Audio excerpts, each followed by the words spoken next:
Good afternoon, this is Mr. Keaton again, here to talk to you about a little geometry. Yesterday we did a video about the Pythagorean theorem. You'll see in this example here, the Pythagorean theorem, c squared is equal to a squared plus b squared. C, once again, being the important side, it's the hypotenuse, which is opposite the right angle. In this case, x.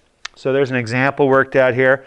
We could do the same thing down here, a squared plus b squared is equal to c squared, and always decide c first. It's opposite the right angle, so in this case it's going to be 15. So we get 15 squared, and the other two are interchangeable, so I'd probably go x squared and 12 squared. And I'll let you go ahead and finish working that one out on your own. Let's look at the next problem. Okay, the new stuff for today is the converse of the Pythagorean theorem, which simply says if the triangle is a right triangle, then c squared equals a squared plus b squared. Well, the converse works it backwards. It says if c squared equals a squared plus b squared, then the triangle is a right triangle. So we can go ahead and move down here. If we look at this example that's already worked out, we have a triangle with 11, 23, and 20. In this case, if it's going to be a right triangle, the longest side has to be the hypotenuse, so we'll stick that in for C. The other two are interchangeable. And notice we got 23 squared and 11 squared and 20 squared. We simplified that and we get 529 is equal to 521. For it to be a right triangle, they'd have to be equal, and since they're not equal, it's not a right triangle. Let's try that in this problem here to the right. So we got a squared plus b squared equals c squared. If it's a right triangle, this must be true.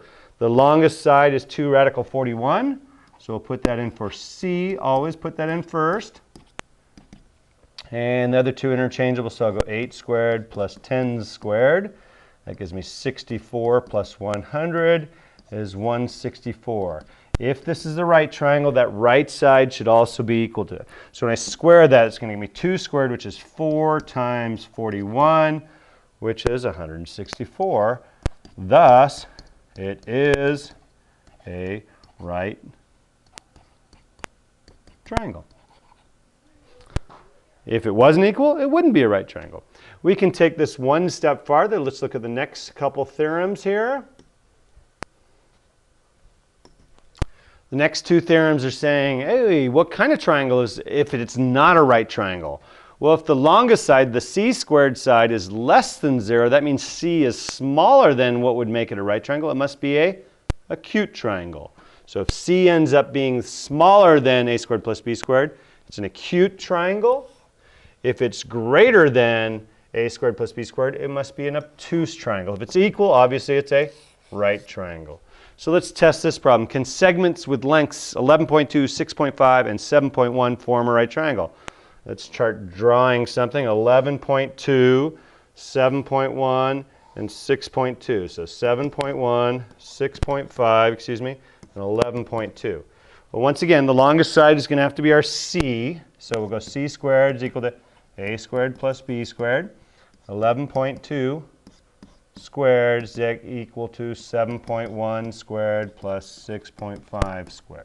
And that is the question. So when we square those with our calculator, we get 125.44, and 7.1 gives us 50.41. No, it doesn't. What's 7.1 squared? I'm going to get my calculator. Wow, it did give us 50.41. So 6.5 squared is 42.25. And when we add those together, we get 92.66. And that's not equal to 125.44. Thus, not right triangle. But what kind of triangle is it? Well, 125, the c side is longer than the square of the other two. Therefore, this must be an obtuse triangle. Because this c squared is longer, that's this example here, makes it an obtuse triangle. In this next one, to decide how to make this tree perpendicular, I would construct this triangle.